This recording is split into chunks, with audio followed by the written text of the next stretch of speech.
Chabula tukulandeni soni pano pa Code Online program mene ya Hit and Miss Eliza ndi nzanga bameneba Isaac the Duke. Isaac. Lero le anthu ndithu akunzekera kufuna kumva kuti feta abweresera nkhani yanji. Ndipo lero tabweretsa zakupya zambiri. Tikufuna tikagwire malo siyana amene kono ndi zinthu zizikulongosoka. Maka anthu ene okhani mafunso. Kuti zakuti zimayenda bwanji. Zakuti zimayenda bwanji. Anthu samadziwa amangona ngati kuti mezi matino ndikuti awawa anangobadwa choncho. Kapena awawa anandifeta nakukhala nditsoka. Ndikufuna ndikakonza zimene kuti yayi.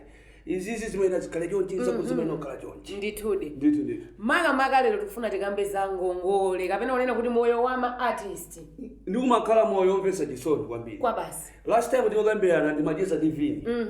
Timafotokoza kuti oyimba chifukwa chani amapeza kuti wayimba wachuka dziko lonse lagwedera. Eliza Isaac.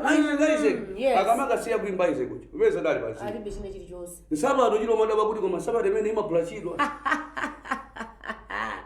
Kumona munthu kumamvesa sochisoni kuti koma ndaja timagula ma CD aja. Awawa ndaja makhala mtown aja. Aja timakalipira ku French aja kudzadzitsa chinzere. Mona? Kuti kodi koma moyo wawo kuyenda bwanji sana zisamale zaenda bwanji tendero tufuna tuone zimenezi. Mwina Isaac utayamba kungofotokoza utangonyotsola ziwiri zitatu kuti kodi zimayenda bwanji zimenezi. Ineyo Eliza, according to my experience. Yes. Ndimona ngati kuti oyimba mbiri. Tikamakhala ndi zinthu zathu zopanga. Timakhala mu ngongole. Okay. Iyi ndi mfundo imene ndimayigwira kwambiri ndimayigwireza foti munthu akona kuti you can agree with me kuti oyimba mbiri mwaiko alibe ma manager. Ndizona. Alright? Ndipo ndizona. Yeah, ndiye chifukwa alibe ma manager. Kwa pesoti ndrama imayipeza ichi imakhala yoti akuigawa. Ina akajere kunyumba? Yes. Ina ipite kutani ku music. Ndi ngati mwa zimene zicha umapusha umayesa. Koma imazafika pena kuti ndrama je kukuza kuti izizi sungakwanitseso wewe. Sungachiteso pamene popo. Ona? Yes. Ndikuti iweyo ulephera sokafikira ma levels ena chifukwa cha zimene zija kena kwa you are forced to kalowa mungongole. Chifukwa you are dreaming big komano capacity yako ya ndrama ndina yake yotesa khala bwino. You are forced to katenga mungongole.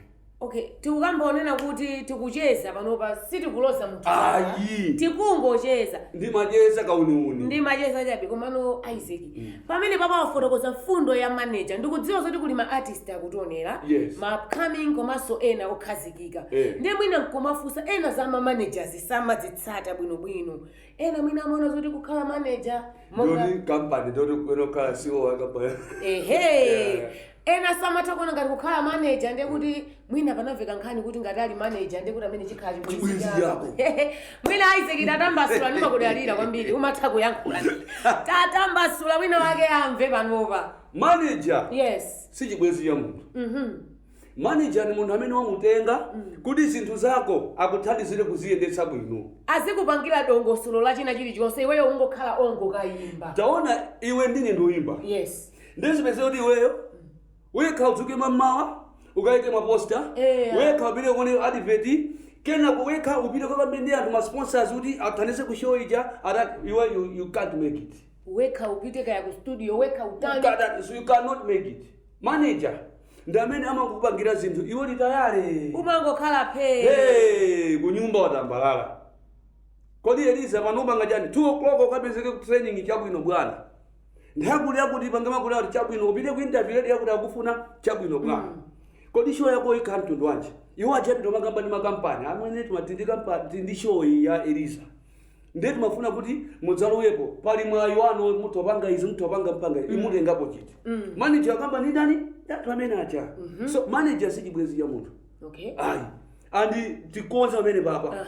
Musone ngati uli amati akuti nani manager ndiye kuti munthu chakwahopera kapena chifukwa tu zinamveka choncho tu kumalawi kwathu kuno ndipo zimazimveka choncho ukangoti manager ndiye ukhale iwe wamkazi manager wako wamuna yayipa olo ukhale wamuna manager wako imakhaya lako mayi aja ndiye kuti akamuzemberera mwanayo kapena bambo aja akumfuna mwanayo sakangopereka zinthu atete kukonzeni zimezi ma manager amakola ndikuthekera kuti mwina mthumba mawo muli bwino kapena mthumba mosi muli bwino koma ali ma connection ena amene acha ndi aona luso mwayiwa kuti phanga tabwera izi ndikuthandizire because music itu ili ma levels ndizoona mwamve pala anthu ena ndi olemba nyimbo anthu ena oyimba zida anthu ena atokhala kuti ma promoters ngatabedu kamba ngama managers atakuthandiza sombali so ndiyo gawa na music so we have to understand kuti music sungangoenda naye weka ukamaliza ku studio chiperekeso kwa ina ndithu akuthandizire komanso tinene kunena kuti mwina sonkutheka ena ndi manager wa mulungu mwina wayankhula akhoza kukwatira chimene ndiye chisomo popezera banja